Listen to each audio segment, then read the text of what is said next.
All right, it's Ron Goodall, FightHype.com. I'm here with my man, Keyshawn Davis, the businessman, DB3. Yes, sir. All three.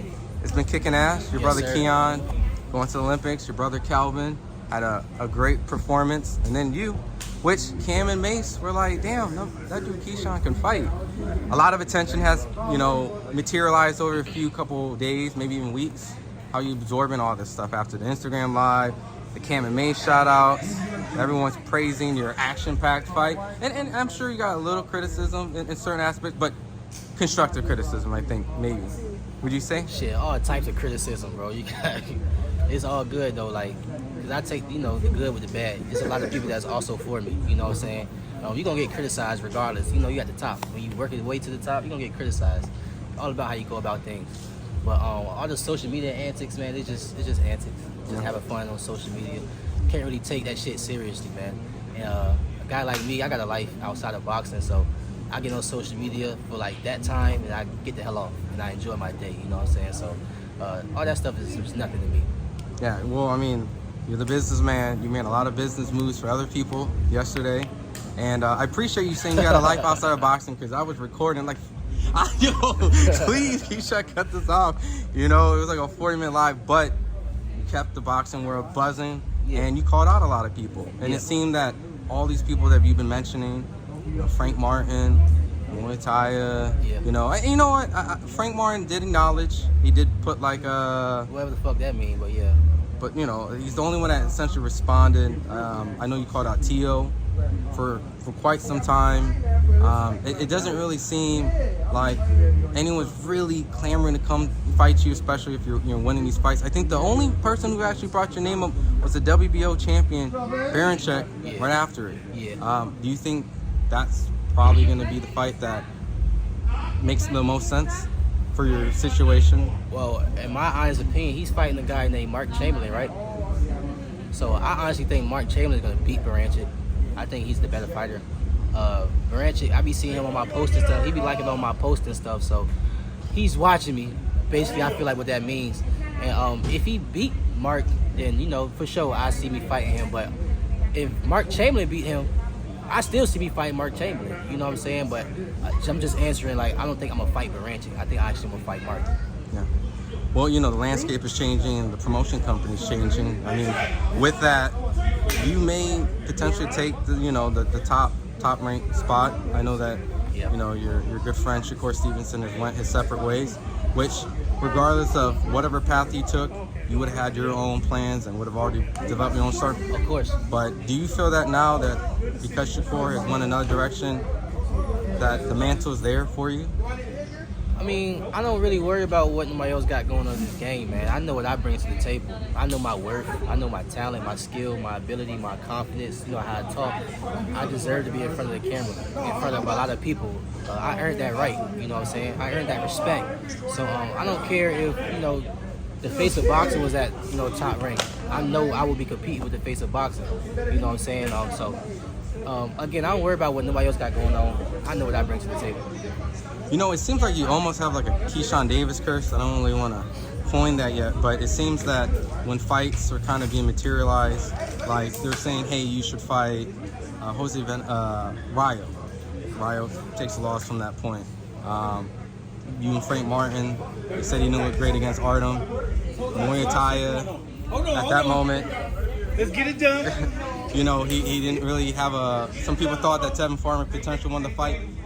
Is it almost at a point where you call fighters out, then they kind of get cursed, or if they say something, it kind of responds? I mean, I think even Tio, when he fought Jermaine Ortiz, a lot of people didn't really like his performance that night. So all I can say is, man, I'm God's body, man, and God got me. God got me through this whole process. I can't really speak on nothing like that, man. Just just the best for those guys. With your constant improvement and the performance that you're gaining, and I'm paying attention. Come on. No worries. I wanted to see that. They got some Keyshawn Davis. In the. It's all good. With the transition that you've been taking, this professional fight and this route that you're going direction, Do you feel yourself going from that prospect to contender now world championship? I mean, they can call me what they want to call me. They can call me a prospect. Still, I don't care. You know what I'm saying? I don't care about like the prospect, the contender stuff. Nigga, all that really matters is world champions and undisputed champions.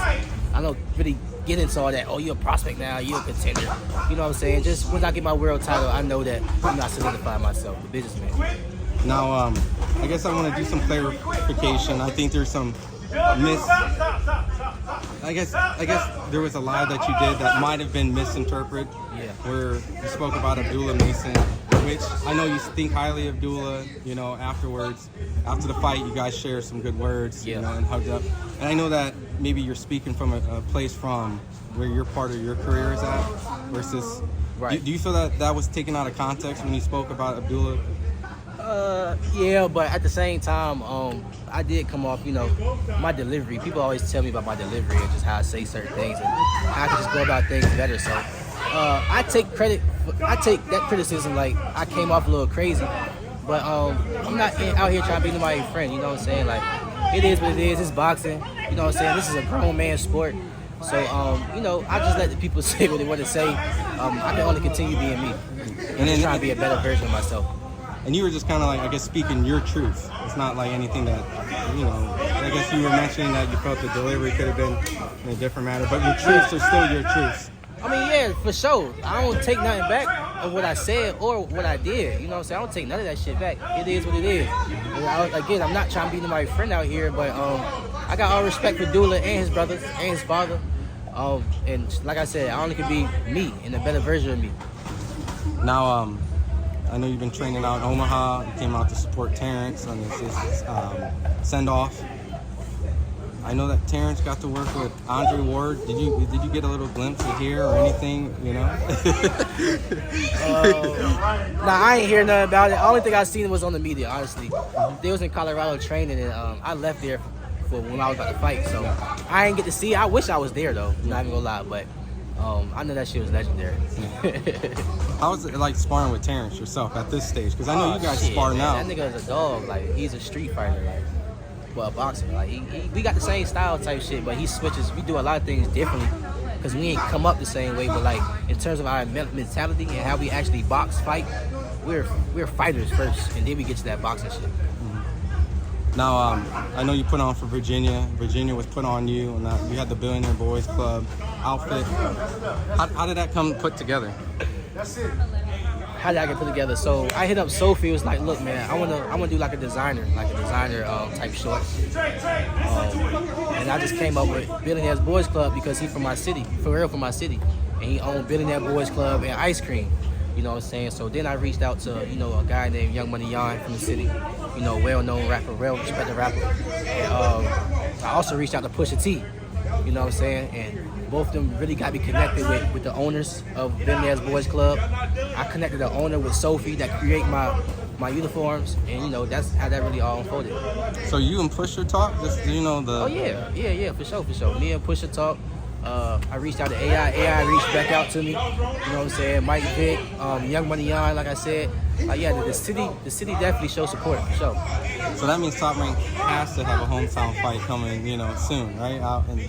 Yeah, man. I think it's actually next, honestly. Really? I think it's actually next, man. So we'll see. We'll see, like I said. But hey, Norfolk, y'all get ready, man. I told y'all it's gonna be sooner than later. So y'all get ready, man. Fall time.